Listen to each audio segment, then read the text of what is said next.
Shalom sahabat Golden Gate Channel yang dikasih Tuhan, puji nama Tuhan. Saya bersyukur dan bersuka cita kembali bisa menyapa sahabat terkasih dalam kasih dan anugerah Tuhan. Ya, sahabat terkasih, saya selalu berharap dan berdoa agar sahabat senantiasa dalam keadaan baik dan sehat dan senantiasa diberkati oleh Tuhan. Sahabat terkasih, saat ini kita akan membahas mengenai bagaimana Pastor Andy Simon menghadapi yaitu Lucifer dan mengalahkannya di dalam nama Yesus. Ya, sahabat kasih Tuhan, dan nanti kita akan melihat juga yaitu pembahasan mengenai 3 pribadi yang bisa mengalahkan Lucifer. Mari kita akan lihat tayangan berikut ini. Tuhan memberkati kita sekalian. Amin.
Ngapain kamu di sini?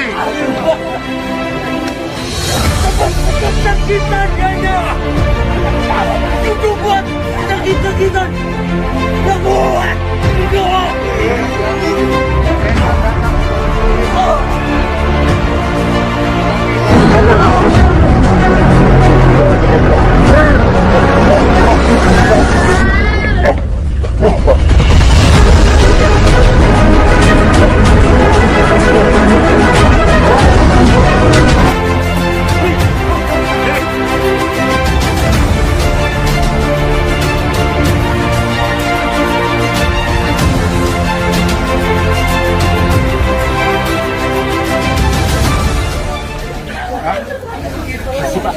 Ya, demikian sahabat yang kasih Tuhan, bagaimana ya Pastor Andy Simon menghadapi seseorang yang dikuasai oleh Lucifer, dan Lucifer pun tunduk ya di dalam nama Tuhan Yesus tentunya. Nah, saya kasih Tuhan, karena nama Yesus adalah nama di atas segala nama yang sanggup yaitu mengalahkan setiap kuasa iblis, kuasa Lucifer.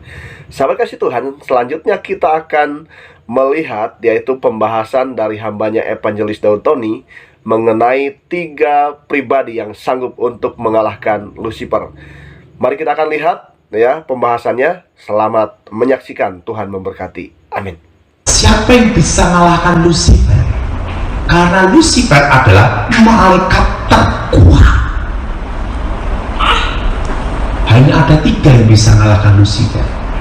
Pertama adalah Yesus sendiri, karena Allah yang menjadi manusia. Dan yang kedua, siapa yang bisa mengalahkan Lucifer? Malaikat mengkroyok. Untuk mengalahkan Lucifer itu malaikat harus mengkroyok rame-rame. Ingat, diciptakan dari apa? Badai, nyala api. Kita berani dari nyala badai. Penciptaan Lucifer itu hebat, betul? Nah, dan yang lebih hebat dari Lucifer hanya manusia segala. Buktinya apa? Waktu Daniel berdoa, Tuhan mengutus siapa? Gabriel. Di tengah jalan disabotase Lucifer, penguasa media Persia. Gabriel kewalahan minta tolong Mikael. Mikael turun dari surga mengkeroyok rame-rame Lucifer. Gabriel dan Lucifer bertarung. Mikael berpihak pada Gabriel untuk melawan Lucifer. Baru Lucifer kalah. Ingat, malaikat terku. Mikael kembali ke surga. Gabriel menemui Daniel, memberikan wahyu akhir zaman. Untuk mengalahkan Lucifer itu tidak mudah. Malaikat aja harus apa, saudara? Mengkeroyok. Artinya apa? Malaikat kegelapan terkuat diciptakannya dahsyat, badai nyala api, suara cahaya. Nah, yang ketiga, oleh orang percaya dalam nama Yesus dengan kuasa darah Yesus. Kenapa orang percaya bisa mengalahkan Lucifer? Karena posisinya dipulihkan. Dari saudara bisa mengalahkan Lucifer di dalam nama Tuhan Yesus. Jadi kalau orang yang tidak dalam Tuhan mengalahkan jin aja susah. Tapi kita anak Tuhan bisa mengalahkan Lucifer, di atasnya jin. Kenapa? Karena hubungan kita sama Tuhan dipulihkan, ditebus dengan darah Yesus dan sudah lulus. Jelas? Jelas? Jadi kenapa kita bisa mengalahkan Lucifer? Karena kita ditebus kembali dalam posisi. Jelas, saudara? Nah, tapi ingat, penguasa dunia ini sementara waktu seizin Tuhan adalah siapa? Lucifer. Tapi masih dalam kendali kontrol Tuhan, masih dikontrol sama Tuhan. Kenapa Lucifer jadi penguasa dunia? Karena berhasil menjatuhkan Adam, penguasa dunia, sebelum jatuh dalam dosa. Jelas? Artinya direbut kedudukan. Makanya Yesus datang ke dalam dunia untuk mengembalikan kedudukan, posisi yang sebenarnya. Nah, makanya dalam Alkitab dikatakan orang-orang percaya, mereka yang diselamatkan dilayani oleh malaikat-malaikat. Kenapa malaikat-malaikat melayani orang-orang percaya? Karena manusia diciptakan lebih malaikat. Ingat, dahsyat, dibentuk Tuhan segam, seru, jelas. Nah, banyak kasus-kasus kerasukan itu ngakunya Lucifer. Tapi kalau itu Lucifer sendiri, itu ada cirinya. Kenapa saya bisa tahu tentang Lucifer? Karena saya pernah ketemu dia. Yang tahu tentang setan adalah bekasnya setan.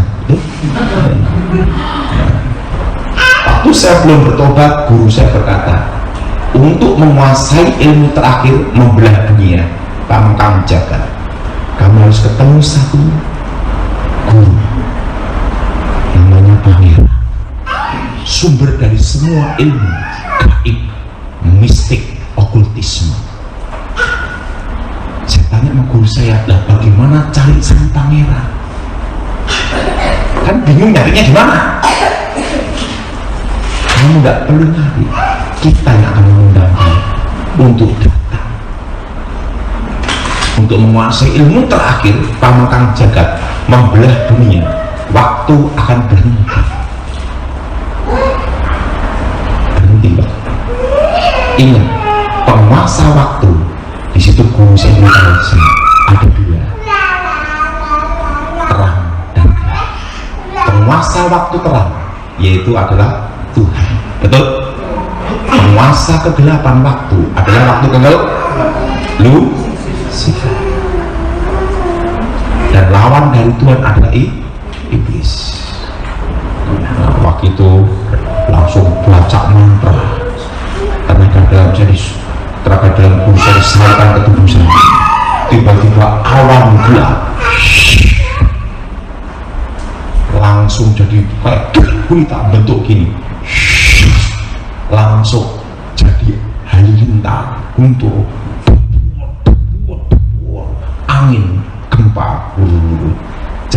kalau Lucifer datang itu ada cirinya, alam bereaksi. Apa saudara? Kedatangan malaikat terkuat, dan tiba-tiba lihat satu sosok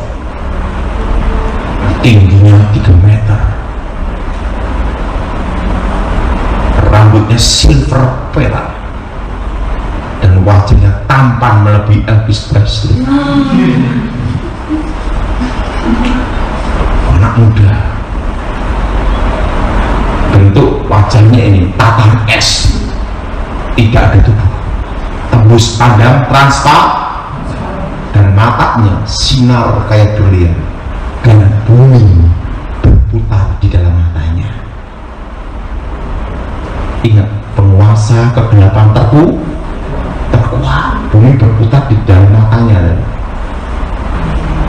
Jubah silver perak, putih berkilau, dan bentuk sepatunya itu bukan sepatu kulit kayak kita, itu kasut model gini. Tidak bisa lupa itu, dan terbuat dari emas murni. Hermes kalah.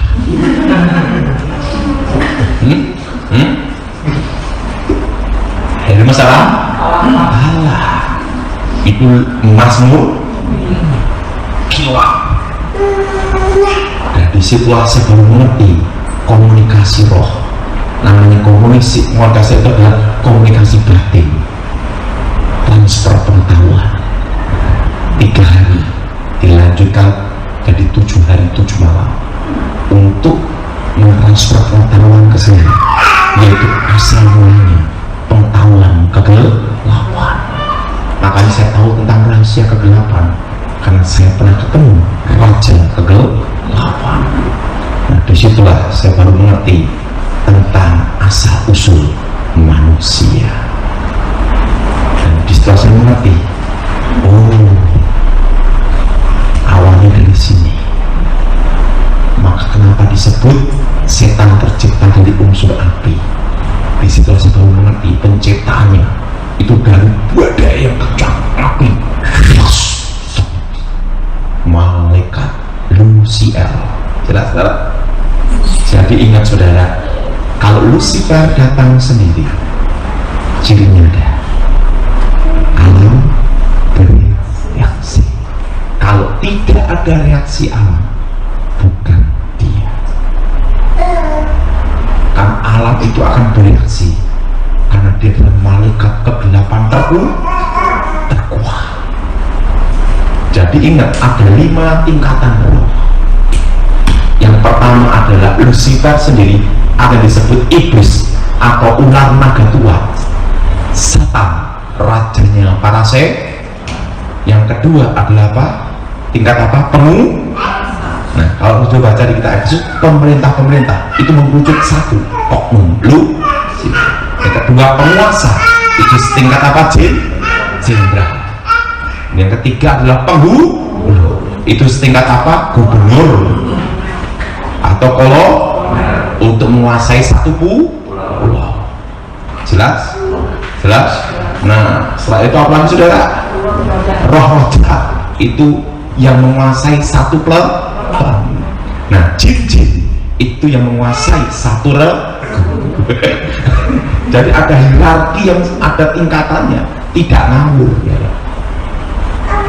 Nah, karena ada orang heboh, jin kafir diusir susah, baru jin kafir susah, belum yang tingkat Lucifer, belum tingkat roh jahat, belum tingkat penghulu.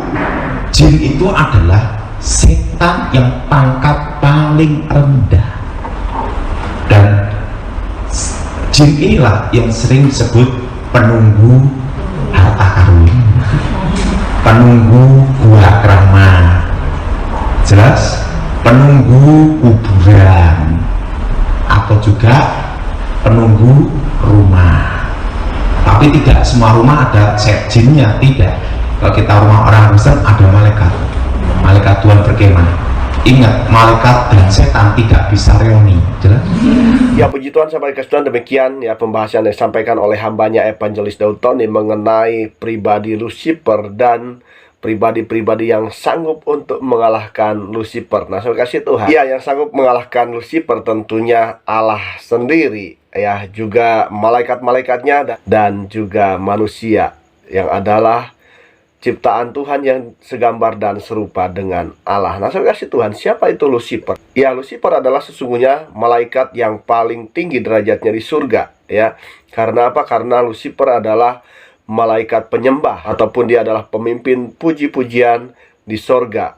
Sehingga Lucifer memiliki posisi yang sangat dekat dengan Allah. Tetapi oleh karena kesombongannya, saudara kasih Tuhan ya, Lucifer akhirnya ingin menyamai Allah, ya, sehingga Tuhan membuang Lucifer ke bumi. Nah, Lucifer sendiri dari kata lucis yang artinya cahaya, dan kemudian vere yang artinya adalah pembawa ataupun membawa. Nah, saudara kasih Tuhan, jadi Lucifer adalah pembawa cahaya. Saudara kasih Tuhan, ayat firman Tuhan yang menunjukkan kejatuhan Lucifer terdapat di dalam Yesaya pasal 14 ayat 12 sampai dengan ayat yang ke-15. Demikian firman Tuhan. Wah, engkau sudah jatuh dari langit, hai bintang timur putra fajar. Engkau sudah dipecahkan dan jatuh ke bumi, hai yang mengalahkan bangsa-bangsa. Engkau yang tadinya berkata dalam hatimu, aku hendak naik ke langit, aku hendak mendirikan tahtaku mengatasi bintang-bintang Allah. Dan aku hendak duduk di atas bukit pertemuan, jauh di sebelah utara. Aku hendak naik mengatasi ketinggian awan-awan, hendak menyamai yang maha tinggi. Sebaliknya, ke dalam dunia orang mati, engkau diturunkan ke tempat yang paling dalam di liang kubur. Nah, saudara kasih Tuhan, demikian ya kejatuhan Lucifer. Kenapa? Karena Lucifer sombong ingin menyamai Tuhan. Tetapi Lucifer, walaupun dia adalah malaikat yang terkuat, ya tentunya bisa dikalahkan oleh Yesus yang adalah Allah yang menjadi manusia, dan kemudian oleh malaikat-malaikat, yaitu malaikat Gabriel dan juga Mikael, ya, dan oleh manusia. Kenapa manusia bisa mengalahkan Lucifer? Tentunya karena manusia telah dipulihkan oleh Tuhan dengan penebusannya, dan kita kembali kepada gambar Allah, segambar dan serupa dengan Allah, ketika kita sungguh-sungguh menjadikan Tuhan Yesus sebagai Tuhan dan Juru Selamat dalam hidup kita. Karena itu setiap orang percaya punya kuasa, bahkan kuasa untuk mengalahkan Lucifer. Nah, sahabat kasih Tuhan, demikian pembahasan yang boleh dibahas saat ini. Jikalau sahabat diberkati dibahas saat ini, tinggalkan komentar di kolom komentar, berikan masukan dan juga saran. Dan kiranya channel ini boleh menjadi berkat bagi banyak orang. Terima kasih sahabat, Tuhan Yesus memberkati kita sekalian. Amin.